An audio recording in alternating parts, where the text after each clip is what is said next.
more free healthcare for illegals.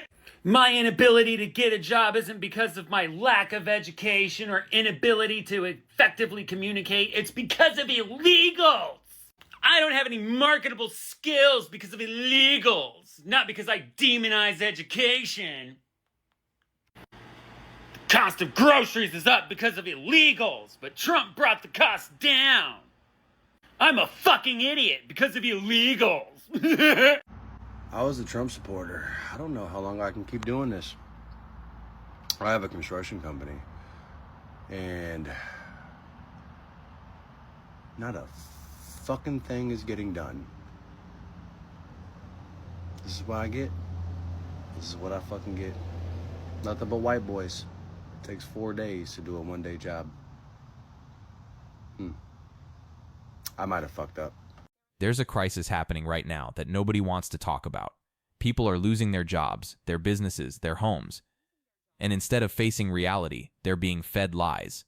Dangerous lies wrapped in spiritual language and political promises that leave them completely unprepared for what's coming. Construction companies collapsing after supporting deportations. Steel workers jobless after cheering for tariffs. Families depending entirely on benefits with no exit plan. People blaming cosmic forces while their mortgages go unpaid. And through it all, nobody taking responsibility. Today we're exposing the gap between fantasy and reality, between what people believe and what's actually destroying their lives. Welcome back to Mind Mirror. This is going to sting. Hey, so just know if you're going through a spiritual awakening, you are going to lose your job, and I'm sorry to be the one to tell you, but the job that you currently have, you only have that job based off past beliefs and your current vibration. So if you're learning and you're raising your vibration, universe, God is going to do whatever they can to push you out of that 9 to 5. And you're going to see it happen in real time. Like, it's going to be like some weird little domino effect to get you out of that job. But just realize that if you let go and go with the flow of life, better opportunities are going to come your way. All right, pause. The universe is pushing you out of your job because your vibration is too high. That's not how employment works. That's not how anything works. Your boss didn't fire you because you're spiritually evolving. They fired you because the budget got cut, or you underperformed, or the company downsized. That's economics, not cosmic intervention. And here's the dangerous part of this thinking. It removes all agency. If you believe external mystical forces control your career, you'll never develop the skills to actually manage your professional life. You won't network strategically. You won't build emergency savings. You won't update your resume or learn new skills. You'll just wait for the universe to deliver, which is basically waiting for nothing. Real talk for anyone listening. If you lose your job, that's your signal to get strategic, not spiritual. Update LinkedIn. Call your network. Apply for unemployment. Cut unnecessary expenses. That's how adults handle job loss. The universe isn't your career counselor. You are. What happens if you lose your job when you have a mortgage? Job security isn't guaranteed. So what happens if you lose your income while paying a mortgage? It's a really great idea to have emergency savings. Ideally, have 3 to 6 months worth of expenses saved. Have an offset account. This can act as a backup fund while reducing your interest. Speak with your lender. They may have lender hardship options. Banks can offer temporary repayment pauses or reduced payments, and have income protection insurance. This can help cover mortgage repayments if you were to lose your job. Owning a home is a big responsibility. Having a safety net may be something you need to look into. Now this is actual advice. Finally, someone talking about offset accounts, emergency funds, and lender hardship programs instead of trusting the flow. Because here's reality. If you have a mortgage and you lose your income, the bank doesn't care about your spiritual journey.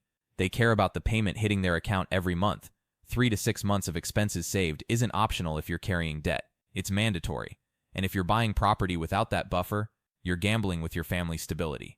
Income protection insurance exists for this exact reason. It's boring. It's not sexy. But it works. It's what responsible adults do when they take on major financial obligations. Compare this to the last clip. One person's telling you the universe will provide, the other's telling you to actually prepare for worst-case scenarios. Guess which approach keeps your family housed when things go sideways? Plan for disaster. Hope you never need it. That's financial literacy. If you lost your job or were laid off and you're unemployed, this message is for you. I am a firm believer when things like this happen, this is God pushing you into greatness. Because if it wasn't for him snatching that job away from you, you would not do the thing that you are destined to do.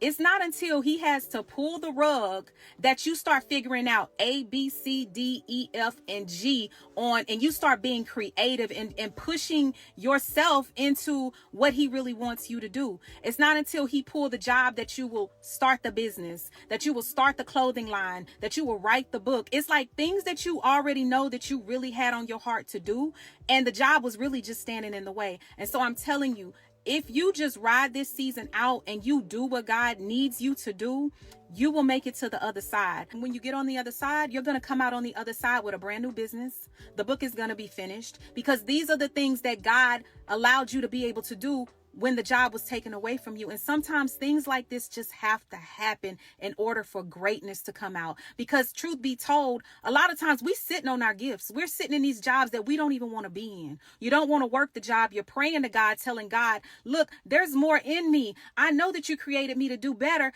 But you're sitting on your gift. And so God has to say, okay, let me take this job away from you so that you can really do what you want to do and what I purposed you to do. So use this season to do what it is that you've been talking to God about. Because this job loss, it really is a blessing in disguise, and everything is going to work out for the good. Oh, so God specifically took your job so you'd finally start that business you've been sitting on? That's one hell of a productivity coach. Look, I get the sentiment here. Sometimes losing a job does force people to take risks they wouldn't have otherwise taken. But let's be clear, that's not divine intervention. That's desperation meeting opportunity. And here's what this narrative conveniently ignores.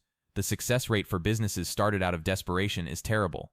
Most fail within the first year, because starting a business requires capital, planning, market research, and sustained effort, not just belief and passion. You know what's smarter? Starting that side hustle while you still have stable income, building it slowly, testing the market, getting customers before you depend on it for survival. But that requires discipline. It requires working nights and weekends. It's hard. So instead, people wait until they're forced out, then scramble, then blame God when the business fails because they had no runway and no plan. If you want to start a business, start it now, while you're employed. Don't wait for a crisis to force your hand. I was a Trump supporter. I don't know how long I can keep doing this. I have a construction company, and not a fucking thing is getting done. This is what I get. This is what I fucking get. It takes 4 days to do a one-day job. I might have fucked up. 4 days to do a one-day job. Yeah, that's what happens when you support policies that deport your workforce and then act shocked when there's nobody left to do the work. This construction owner voted for someone who promised mass deportations, and now he can't staff his projects. That's not bad luck. That's cause and effect. And look, I understand the frustration. Running a business is hard. Finding reliable workers is harder. But when you actively cheer for policies that remove your labor pool, you don't get to complain about the consequences. This is true for any political position, by the way. If you vote for something, you own the outcomes. All of them, even the ones you didn't think through. For business owners out there, your politics have economic consequences. Labor policy affects your ability to operate. Trade policy affects your supply costs. Tax policy affects your margins. You can't separate your ballot from your business. They're connected. And if you're casting votes based on cultural grievances instead of economic reality, eventually your bottom line will remind you which one pays the bills. Think like a business owner, not a culture warrior. I don't know if you guys are aware of it, but a lot of people are saying they're leaving MAGA now and they're angry at Trump. And I'm like, why all of a sudden? They're talking about the Iran war and Trump getting involved. Some people are complaining that the groceries, inflation, gas prices, the economy pretty much has not improved like Trump promised. Day one, he was going to lower everything, make all your dreams come true, all the bullshit. So a lot of people are realizing that the economy is not improving. I mean, I don't know what you MAGAs do when you go to the grocery store. You look the other way, pretend that the prices aren't going up for the most things, the most items. A few items have gone down, but not significantly where you can say, wow, I can really feel in my wallet that things are improving. So I guess the last draw for MAGA was the war. That Trump might be getting into a war and MAGA can handle it, can stand it, because they don't want another war. And Trump promised no wars. All these lies, you guys are okay with this. So you're okay. I mean, you're leaving MAGA. You're abandoning Trump. You're mad at Trump. But you're still racist? You're still homophobic? Xenophobic? You're still enjoying seeing immigrants being deported, families separated, people crying on the streets because their family are being torn apart, and you guys are, that's what I voted for. So you're leaving MAGA with all that baggage, right? So you're not changing. You're the same. It's just because you're mad at Trump, right? You're not realizing, wow, I was in a cult. Wow, I can't believe that I had that perception against the LGBTQ. So you're not acting like that, right, MAGA? The thing was the war. Oh, and the grocery price is not going down, but the war did it, right? Everything else, you're going to take it with you. You're going to still be you. Yeah, no, that's not going to fly. This is the part that really gets me. You're leaving MAGA, but you're still taking all the bigotry with you. Because see, it's easy to abandon a political tribe when it stops benefiting you personally. When grocery prices don't drop. When the war you didn't want starts anyway. That's self-interest, not growth. Real change means examining why you held those positions in the first place. It means asking, was I wrong about immigrants being the problem? Was I wrong about who deserves dignity and rights? Was I wrong about what actually drives economic prosperity? But that's uncomfortable. That requires admitting you were manipulated, that you bought into narratives designed to exploit your fear and anger. So instead, people just jump ship when it's inconvenient. They stay bitter, stay prejudiced. They just redirect the anger toward the politician who failed to deliver, not toward the ideology that was always built on lies. For anyone reconsidering their political positions right now, do the deep work. Figure out what you actually believe and why. Don't just abandon the team because they're losing. Examine whether the game itself was rigged from the start. Changing teams without changing thinking just means you'll get exploited by the next con artist who says what you want to hear. I did it, man. Like, the confidence that comes from doing what you set out to do it's going to be with me forever. Like, I am so firmly rooted in my skill set and like what I can do. Like, nobody can take that away from me. Like, I remember when I used to like stutter when I would tell people what I do for work. Now, I'm like, did you hear? Like, there were conversations I had to have with myself that was like, Amanda, if you need to sell your house because the burden financially is too heavy, then that's what you need to do. And you will downsize, and you will sell the things you need to sell, and you will pick up a second job or whatever you need to do. And I will say, like, Dean was on the exact same page. So he started the candle business because we had this opportunity, and it was ridiculous to not take this opportunity. I mean, so many of you were like, how can we help? You know, so many of you didn't lose your jobs. So many of you didn't have that same burden. And so you wanted to help me, and I couldn't just like take donations. No. So I thought, well, if we make a product and then people want to buy it and they like the product, win, right? So he did that. Now this is how you handle a crisis. She lost her job, faced financial uncertainty, and instead of blaming the universe or waiting for salvation, she and her partner created a product and sold it. I couldn't just take donations, so we made something people would want to buy. That's dignity. That's agency. That's taking control of your situation instead of positioning yourself as a victim. And notice the mindset shift. If I need to sell my house, downsize, pick up a second job, that's what I'll do. That's not giving up. That's adapting. That's being an adult. This is what resilience actually looks like. Not manifesting abundance through positive vibes. Not waiting for a bailout. Not blaming politicians or bosses or the economy. It's sitting down with your partner and saying, what can we control? What can we build? How do we survive this and come out stronger? For everyone listening, this is your blueprint. When crisis hits, you have two choices. You can spend energy on blame and resentment, or you can spend it on solutions and action. One keeps you stuck. The other moves you forward. Choose wisely. All right. We've got another FAFO for another red state. Gather round. FAFO, this time for the red state of Michigan. Michigan voted for the current administration, and look at this.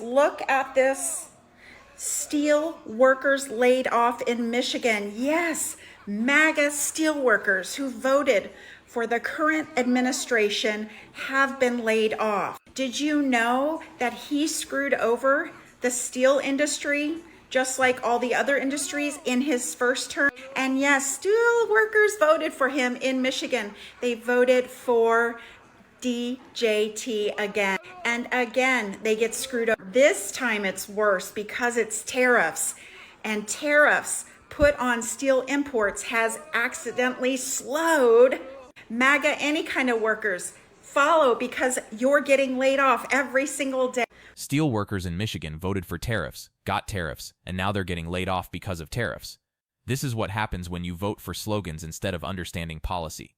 Tariffs don't protect American jobs. They make American products more expensive, which reduces demand, which means less production, which means fewer jobs. This is basic economics. But people heard America first and thought that meant their jobs were safe. They didn't ask, who pays tariffs? Consumers.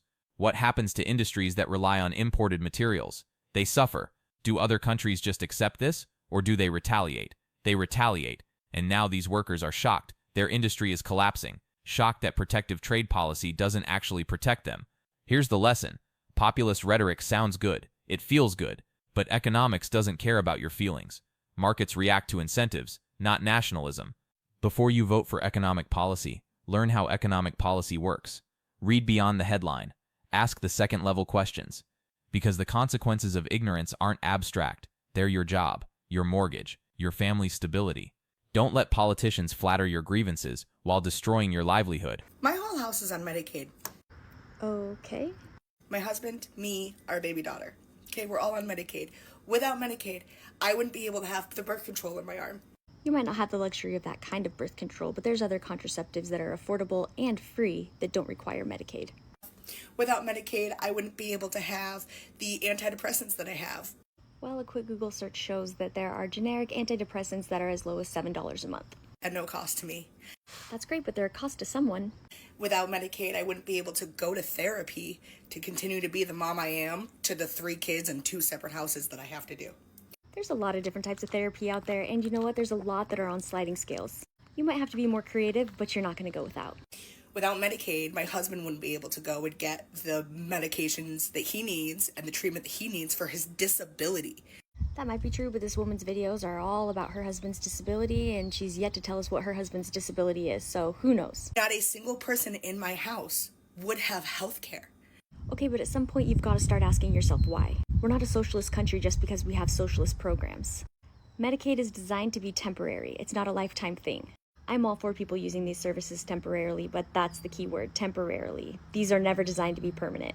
At some point, you're going to have to take accountability and maybe make some life changes, maybe make a career change, do something different so that your family can have those types of benefits that you're saying that you need. We need Medicaid. And if you live in America, everybody deserves free health care. False. Everyone deserves good health care. Good health care comes with a price. If you want a socialist healthcare system, go live in a country that has it. If you want good healthcare, find a way to pay into the system. Nothing is free. My whole house is on Medicaid, and we need it to survive. Okay. But also, I wouldn't be able to go to therapy or get birth control or afford medication without it. Here's the thing about safety nets. They're supposed to catch you when you fall, not be your permanent residence. Medicaid exists for emergencies, transitions, and people who genuinely cannot work. But when you're able-bodied, young, and structuring your entire life around government benefits instead of self-sufficiency, that's not using the system. That's depending on it. And look, I get it.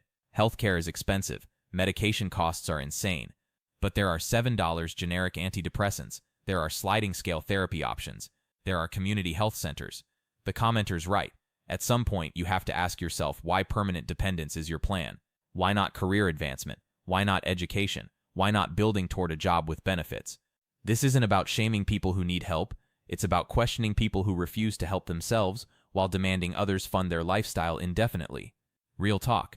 If you're young and healthy and capable, your goal should be independence, not comfort independence. Build skills, increase earning power, create options, because safety nets can disappear. Political winds change, budgets get cut.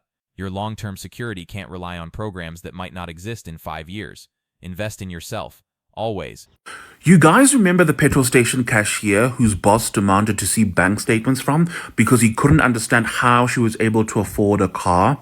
Well, that woman has just lost her job. Her employment at that petrol station has been terminated, but there's some background there. Before that, though, if you're not familiar with the story, basically this woman, she worked at a petrol station in Cape Town as a cashier and was saving up money to buy a car. She was saving up money and even got a loan from a bank, bought the car, started coming with the car to work. But the boss was very, very suspicious. He couldn't understand how she was able to afford the car with the money that he pays her and demanded to see her bank statements and emailed himself her bank statements. She agreed to it. She agreed to email him her bank statements. And according to her, he didn't see anything questionable on the bank statements, but still he told her that he couldn't trust her. And so he gave her an ultimatum. She either had to resign or they would demote her. She would be a petrol attendant and be moved away from the cashier's desk. This story then made it to News 24. And I'm assuming because of the public pressure, News 24 is now reporting that eventually they reached an agreement, and the settlement was she wouldn't work there anymore, but they would give her 3 months' salary and they'd pay off her car loan and provide counseling services.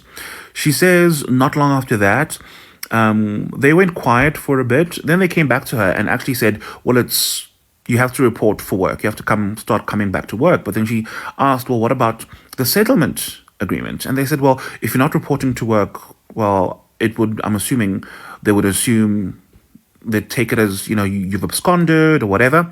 But basically on Tuesday, she got a letter of termination. Yeah. Well, I'm here to give you guys another fuck around and find out moment. This story that I'm about to share with you guys pisses me off for so many different reasons. So I told you guys that I grew up in a small conservative town, and although my town is now probably about 50-50 Democrat to Republican, I do still live in a pretty rural part of California. And I drive through some of these rural areas, and oftentimes I see signs that say things like, "Are you tired yet? Then vote Republican." On an overpass that I pass up every day on my way to work, there's like this graffiti on it that says, "Wake up, Democrats." So it really pisses me off that many of these people have fallen for the BS, and it's affecting people who didn't fall for it. And I don't give a damn about any of these people who voted for Donald Trump and they're losing their jobs now as a result of it, because to me, that's their fault. They were told, they were warned, they ignored the warnings, and now they have to suffer the consequences of it. All right, MAGA, I got another job opportunity for you. Trump is about to build a $1.8 billion resort. So get ready, put your applications in, get your resumes out. They're gonna have to staff this whole resort. They're gonna need housekeepers, they're gonna need landscapers, they're gonna need managers, they're gonna need cooks. It's a lot of stuff. There's a lot of things. They're gonna need attendance. I'm pretty sure they're gonna maybe put some games in this place, maybe a place for people to gamble, restaurants, rooms. It's gonna be fun. Probably a golf course. They're gonna need some caddies. So get your resumes ready. $1.8 billion. Now, there's only one catch, because this is gonna create a whole bunch of jobs, specifically for MAGA. There's only one catch though. It's gonna be in Vietnam. So you might want to get your passports and get your plane tickets. And maybe a visa or two. But it's a great opportunity. Get ready. America first, baby. In Vietnam. What you're seeing right now are signs that this shit is about to blow wide open. The Trump agenda has been running on fumes ever since its crash out with Elon Musk, but now we have the four horsemen of the MAGA apocalypse. First, Trump fires the commissioner of the BLS because he finds out his economy sucks, just like it did when he lost 3 million jobs in his first term, which is kind of hilarious because he just added one more unemployed person to the millions of Americans already suffering. I guess it's not that funny. Second horseman, Trump orders Greg Abbott of Texas to re-gerrymander their state because he thinks 5 seats in Texas is going to make a difference difference when the House swings 40 seats to the left. Unfortunately for Trump, all those Democrats left Texas, so they can't force a vote. But even if they do, California, New York, and Illinois can swamp those 5 seats with their own maps that could swing 20 seats back to the left. Because that's the thing, MAGA. You guys have already gerrymandered every red state into oblivion. There's no juice left to squeeze. Meanwhile, Democratic governors have been trying to do it the right way, trying to lead by example. But if you guys want to get down and play in the mud, I guarantee Gavin Newsom can find a way to make Bay Area voters live in every district in the state, which on its own would swing 9 votes back to the Just when I thought my life couldn't get any worse, it finds a way to. Almost exactly 1 year to the date of my last layoff, I get laid off again. Yes, from the job that is paying for my IVF. And I'm going to be completely honest, it wasn't a total layoff. It was, you have 5 weeks to put your house on the market and uproot your entire life and move to Phoenix, Arizona, or it is a layoff. 5 weeks, which poses as a problem because you guys know I'm in the middle of my IVF cycle. And they're paying for my IVF. So I just cannot believe this is happening. And you don't get to give me crap for tearing up because I get to cry over this, okay? I get to cry. The job that has handcuffs on me because they're paying for my IVF is telling me the only way I have a job is if I uproot my entire life and move to Phoenix, Arizona. In 5 weeks, and I'm building a home here. I'm going through IVF here. I'm building my life here. I have a home here. And this isn't even something that, I told them no. I'm not going to Phoenix, Arizona. I'm sorry. And they, wouldn't take no as an answer. They're like, sleep on it. I'm like, I can't go to Phoenix. And I was like, find me something in Texas, somewhere else in Texas. Find me something in Utah where I'm from. And they're like, we can't guarantee you relocation if you don't take this role. And I'm like, and it's not something I can sit on for a very long time because it's so much work to list your house, let alone pack up your entire life and move somewhere else by November. I have until the first week of November to move to a whole nother state, or I don't. And I take the severance package, which they didn't really give me information on what it was. I was like, send me a severance package. I'll sign that shit. Just kidding. And I lose my IVF coverage, and it's not the end of the world. I can afford to pay for the transfer out of pocket. The expensive part's done, The expensive part is really done. But nothing could have prepared me for that phone call today. And I mean nothing. I can't uproot my life in 5 weeks. I could if I really wanted to, but I really don't want to. I was so excited for this house, and to think in a blink of an eye, it's have to cancel that contract, have to list my current home for sale, hire movers, pack up everything, find a new place to live in Phoenix, find a new fertility clinic in Phoenix, pay to have my embryo shipped from Texas to no. Damn, God really wants to just switch up my whole life. I don't understand. I've lived 9 lives in my 20s. What do you even do in this situation? What do you even do?